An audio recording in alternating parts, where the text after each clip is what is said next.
I'm Eliza. I like to talk about stuff on the internet culture, and just coding. So recently I was on Reddit. I know, not the best start, but I came across this post talking about whether we've collectively forgotten how to be bored. Not bored like, oh, I've seen everything on Netflix, but bored like sitting with your own thoughts and not immediately trying to escape them. And this person said they just don't remember the last time that they were actually bored. No scrolling, no podcast, no ambient noise, just existing without input. And that's something I've just been thinking about this week, because when was the last time I've actually been bored? And not the kind of bored where you fill the gap in with your phone, just actually bored, like staring at a wall, bored, watching things around you. And I just don't remember.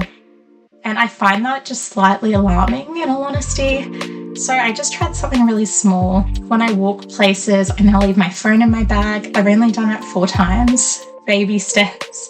Very early days, and it's already had a really positive impact. First, I noticed I've just been missing a lot in my life. There's this whole world happening around me, and I've chosen to ignore it for a 4-inch screen that I have at home already. And I think one of the things it did help with, and that actually surprised me, is I just had a lot more smaller interactions, just random, incidental, micro interaction. And I felt like that definitely counts for something. It has made me less impatient. I feel like when you're on your phone constantly, you're at this state, or on this state of low-level interruption and always half somewhere else. So I love vintage clothing, and I like finding vintage clothing from different movies or different TV shows. I'm sure everyone loves the nanny. If you're really into collecting clothes, I'm sure you really want that fruit jacket. But this involves doing a lot of scrolling on Depop, Vinted, eBay, and Etsy in hopes to find good stuff for a good price.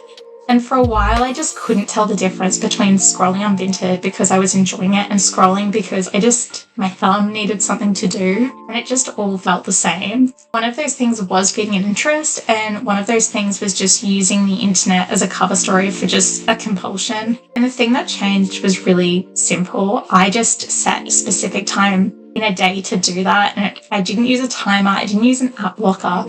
I just set a time when I would look at Vinted or Etsy or any of these sites, and what happened was scrolling just became more enjoyable again. And the hunt of finding something weird and perfect, and the research bit of figuring out what era maybe a particular button is from, became fun again. It became what it was supposed to be, and I think I was just spending that time doing it on my laptop, not as a compulsion walking home. And I also just became a lot happier with what I own. Yes, I'm always going to like finding new clothing and expanding my wardrobe, but I think being in a permanent state of wanting is really unhealthy. When you're endlessly browsing, everything you have just doesn't feel good enough. It feels like, oh, I'm one scroll away from having this one thing in my wardrobe to complete it, when your wardrobe is what it is, especially if you're quiet. Your wardrobe's fine. Something really important that constant scrolling kind of takes away from you, this just appreciation of things around you, and a difference between having a hobby, maybe finding vintage clothes and collecting,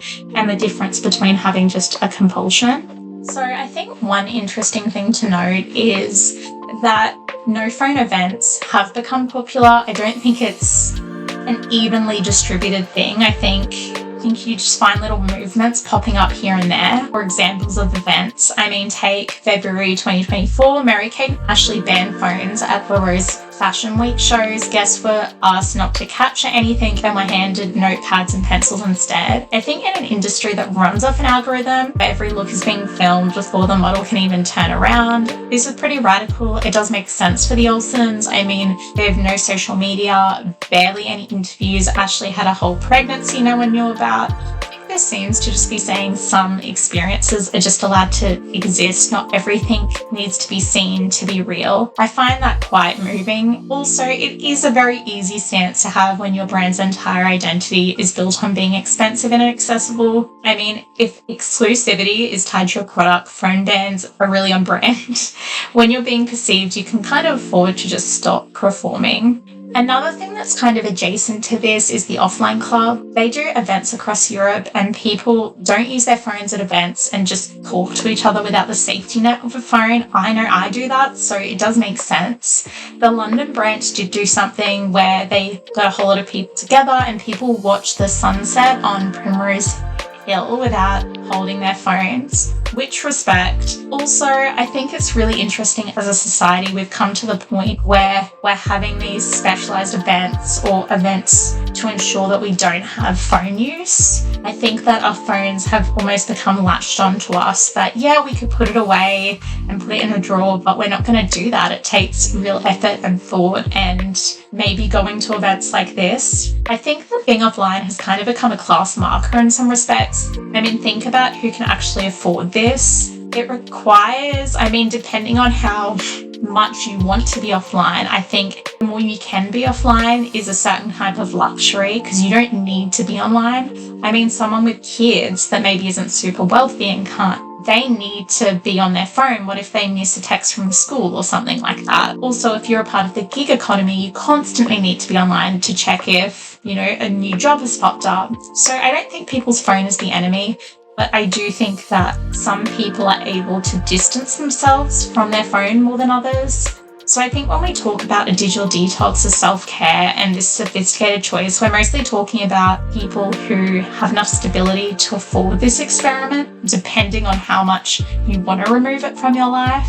And I don't think it makes the impulse wrong to want to do it. I think that Reddit person was really onto something. I think there is definitely room to think about what we can gain from our lives from just putting our phone away. I believe that. But I don't think just put your phone down is realistic advice. I think it's very dependent on the person or what they can do. So I think the real question to ask is this the right time for this? Am I using my phone in the right time? Or am I just reaching for it?